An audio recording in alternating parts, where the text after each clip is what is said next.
What if I told you that tonight, the President of the United States is offering Ukraine a peace deal that looks suspiciously like the exact terms Vladimir Putin has been demanding for 3 years, while the leader of Ukraine is calling it on live television a surrender trap?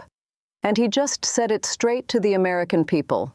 Do not let your leaders trade our freedom for a piece of paper. This is not just another press conference. This is a direct challenge to the White House. This is Zelenskyy drawing a red line in the snow. Good evening. The world just watched a sovereign leader refuse to be sold out. And the clock is ticking. It is December 23, 2025, and the holiday lights are flickering across Kyiv. But the mood in the capital is anything but festive. Snow falls heavily outside the windows of the Mariinsky Palace, where just hours ago, President Volodymyr Zelenskyy stepped to a podium and delivered a message that has already sent shockwaves from Washington to Warsaw to Moscow. He did not speak in the careful, measured tones of a diplomat negotiating from a position of weakness. He spoke like a man who has seen too much death to accept defeat disguised as compromise. This plan, Zelenskyy said, his voice steady but edged with steel, is not peace. It is a surrender trap dressed up as diplomacy. It asks Ukraine to hand over the land where our children are buried. It asks us to disarm ourselves while Russia keeps its guns loaded. It asks us to trust the word of a man who has broken every promise he ever made. This is not a negotiation. This is capitulation with a signature line. The room was silent. No applause, no murmurs. Just the quiet weight of truth hanging in the air.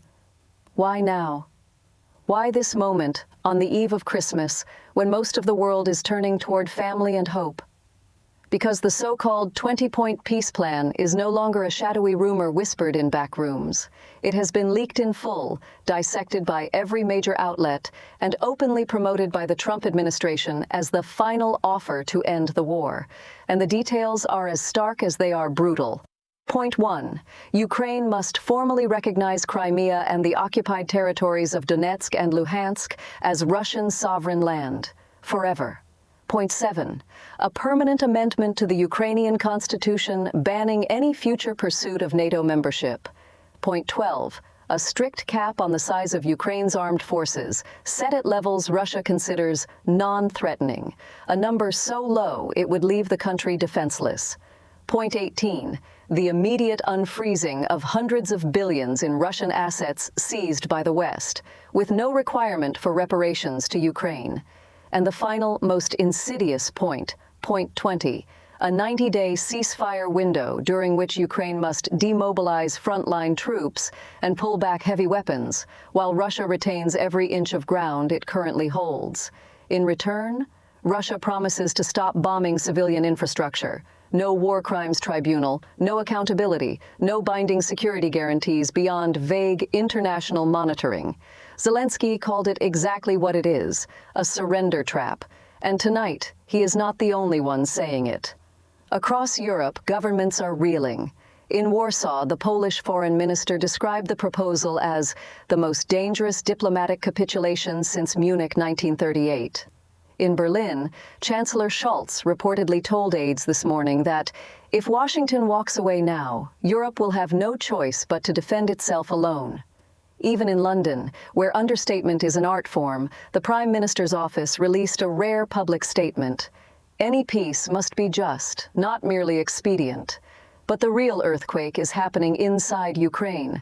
Thousands have poured into the streets of Kyiv, Lviv, Odessa, and Kharkiv, not to protest the Russian invasion, but to protest the very idea that their leaders might be forced to sign away their future. Banners read, "No capitulation. Our land, our lives. America, don't sell us out." The crowds are not angry at the American people.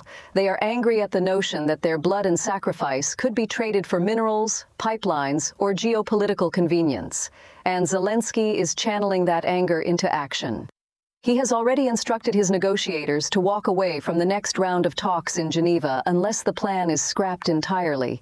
He has ordered the military to prepare for what he calls the hardest winter yet, and he has done something unprecedented. He has appealed directly to you, the American people. In a video released just 90 minutes ago, Zelenskyy looked straight into the camera and said, "You are the greatest democracy in the world. You have always stood for freedom. Do not let your leaders trade our freedom for a piece of paper. Do not let them tell you this is peace when it is surrender. We are not asking for your soldiers. We are asking for your conscience." It is a line that will echo for years. Tonight, the question is no longer whether the Trump administration can force a deal. The question is whether they can force it on a country that refuses to be broken, and whether the American people will allow it. We are only at the beginning of this story. Stay with us. Good evening. Welcome back. The snow keeps falling outside the Mariinsky Palace, blanketing Kyiv in a deceptive calm. But inside, the air is electric with the weight of what just happened. President Zelenskyy didn't just reject the 20-point plan, he dismantled it, point by point, in a speech that lasted barely 12 minutes, but has already been viewed tens of millions of times across the world. Let's go deeper into what he actually said, because the subtext is as important as the words themselves. He began with a personal story, one he rarely tells in public. 4 years ago, he said, I stood here as a comedian who became president. I promised my people dignity and sovereignty. Today, I stand here as a father who has buried friends, a commander who has lost soldiers, and a leader who will not betray the graves of those who died for this land. Then he turned to the plan itself, reading aloud from a leaked draft that had been circulating in European capitals for days. He quoted point 1, the recognition of Crimea and the occupied Donbass as Russian territory. These are not abstract lines on a map, he said. These are the homes where our children were born. These are the streets where our grandparents lived. These are the cemeteries where we lay our dead. You ask us to sign away our history so that someone else can profit from our pain. He moved to point 7, the permanent NATO ban. This is not about security guarantees, he continued. This is about ensuring that Ukraine remains vulnerable forever. Russia invaded us because we were weak. You ask us to stay weak so they never have to invade again. That is not peace. That is blackmail. And then he reached the final point, the 90-day ceasefire. Here is the cruelest part, Zelenskyy said, his voice dropping to a near whisper. You give Russia 90 days to dig in, to fortify, to resupply.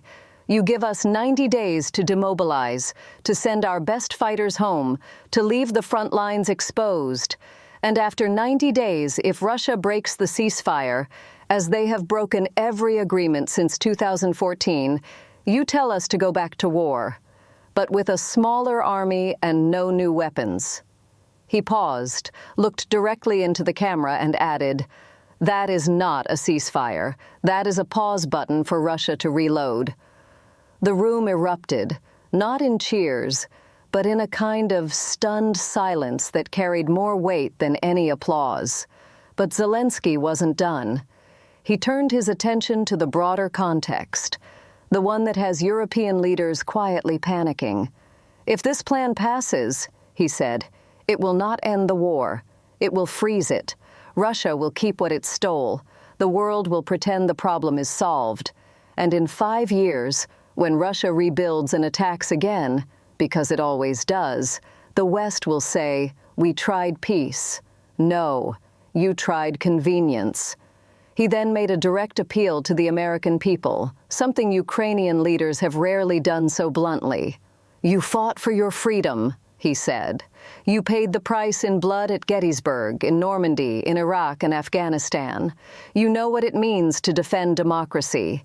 Do not let your leaders sell ours for a deal that benefits only the aggressor. Do not let them tell you this is America first, when it means abandoning the principles America was built on. It was a line designed to sting, and it did. Within minutes, social media lit up. Hashtag No Surrender trended worldwide. Clips of Zelensky's speech were shared by senators, governors, veterans groups, and ordinary Americans. Even some voices inside the Trump administration began to whisper that the plan might need adjustments. But Moscow has not been silent. Tonight, Dmitry Peskov, Putin's spokesman, called Zelensky's speech hysterical and provocative. He claimed the 20-point plan was a generous offer from Russia and the United States, and warned that rejection will lead to consequences. What those consequences might be is anyone's guess. But the Russian military has already intensified artillery barrages along the front lines, and air raid sirens are sounding again in Kharkiv and Sumy. Meanwhile, in Washington, the White House has issued no immediate response. Sources close to the administration say they are reviewing Zelensky's remarks, but the plan remains on the table. The question tonight is simple. Will the United States force the deal anyway, or will Zelensky's defiance force a rewrite? The snow keeps falling, the war keeps burning, and the world is watching. Good evening. Welcome back for the final part. The snow has thickened into a full blizzard over Kyiv tonight. Visibility is near zero. Power flickers in patches across the city as Russian drones probe the defenses once again. But inside the Mariinsky Palace, the lights are on, the cameras are rolling, and President Zelensky has just stepped away from the podium after his defiant speech. What he said next, off the record, in a closed-door briefing with his inner circle, has leaked within the last hour. And it is chilling. According to multiple sources inside the Ukrainian government, Zelensky looked at his generals and said quietly, but with absolute certainty, "If they force this deal, we will not sign. If they cut the aid, we will not stop fighting. And if Russia breaks the ceasefire, as we all know they will, we will take the war to places they never thought we could reach." He didn't elaborate. He didn't need to. The implication hung in the room like smoke. Ukraine has already proven it can strike deep. Drones hitting tankers in the Mediterranean, oil rigs in the Caspian, even targets inside Russia proper. But what if the next move is something far more audacious, something that would make the Shadow Fleet strikes look like a warm-up? Tonight, Ukrainian military channels are buzzing with unusual activity. Satellite imagery shows increased movement of long-range assets near the western border. Western intelligence agencies are on high alert. Even the White House Situation Room has gone to elevated status. Meanwhile, in Washington, the silence from the Trump administration is deafening. No tweet, no statement, no off-the-record briefing, just a single cryptic comment from a senior advisor to reporters outside the West Wing. We're watching closely. Everyone should be. Moscow, on the other hand, is not silent. Putin's spokesman has just issued a new warning.